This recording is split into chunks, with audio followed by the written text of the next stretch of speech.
तव कथामृतं तप्त जीवनं कविभिरीडितं कल्मषापहं श्रवणमंगलं श्रीमदाततं भुवि गृह्णन्ति जे भूरिदा जना। नमस्कार, अमृतबाणी चैनेले आपनादेर सकलके स्वागत। श्री श्री ठाकुर मा और स्वामीजीर रातुल चरणे शतकोटी प्रणाम जानिए शुरू करछि आमादेर आजकेर पाठ। 1885 अक्टोबर।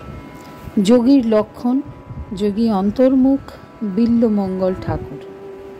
श्रीरामकृष्ण ठाकुर बोलছেন, তাতে যখন মনের যোগ হয় তখন ঈশ্বরকে খুব কাছে দেখে, হৃদয়ের মধ্যে দেখে।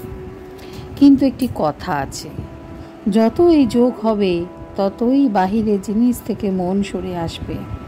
ভক্তমালে এক ভক্তের বিল্লমঙ্গলের কথা আছে। সে বেশ্যালয় যেত। একদিন অনেক রাত্রে যাচ্ছে। বাড়িতে বাপ মায়ের শ্রাদ্ধ হয়েছিল, তাই দেরি হয়েছে। শ্রাদ্ধের খাবার বেশ্যাকে দেবে বলে হাতে করে লয়ে যাচ্ছে।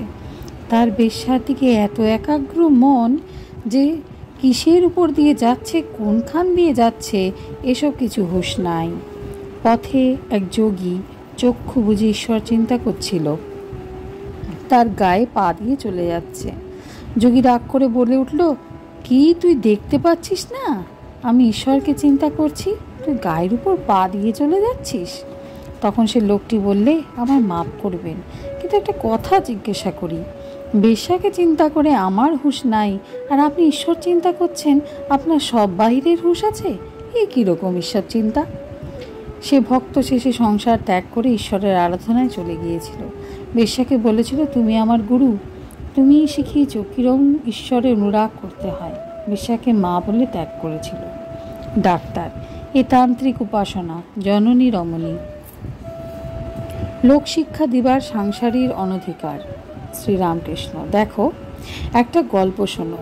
একজন রাজা ছিল।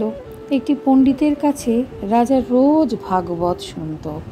প্রত্যহ ভাগবত পড়ার পর পণ্ডিত রাজাকে বলতো, রাজা বুঝেছ?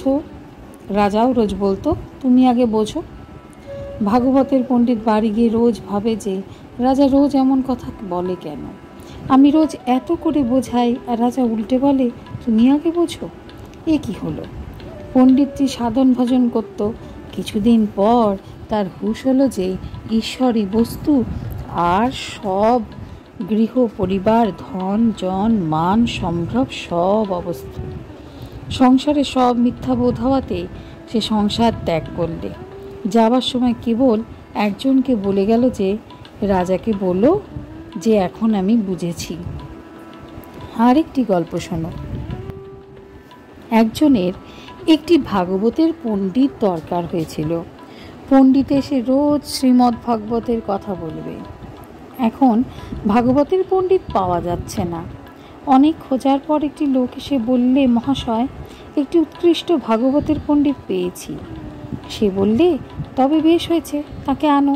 লোকটি বললে, কিন্তু একটু গোল আছে, তার কয়খানা লাঙল আর কয়টা হেলে গরু আছে, তাদের নিয়ে সমস্ত দিন থাকতে হয়, চাষ দেখতে হয়, একটু অবসর নাই।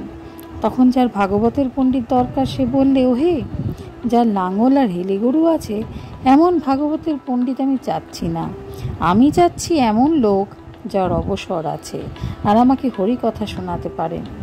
ডাক্তারের প্রতি, বুঝলে? ডাক্তার চুপ করিয়া রহিলেন। আজকের পাঠ এ পর্যন্তই। নমস্কার। কথামৃতের সুধাধারার সাথে শ্রী শ্রী ঠাকুর মা ও স্বামীজির অনুধ্যানের জন্য চ্যানেলটি সাবস্ক্রাইব করুন।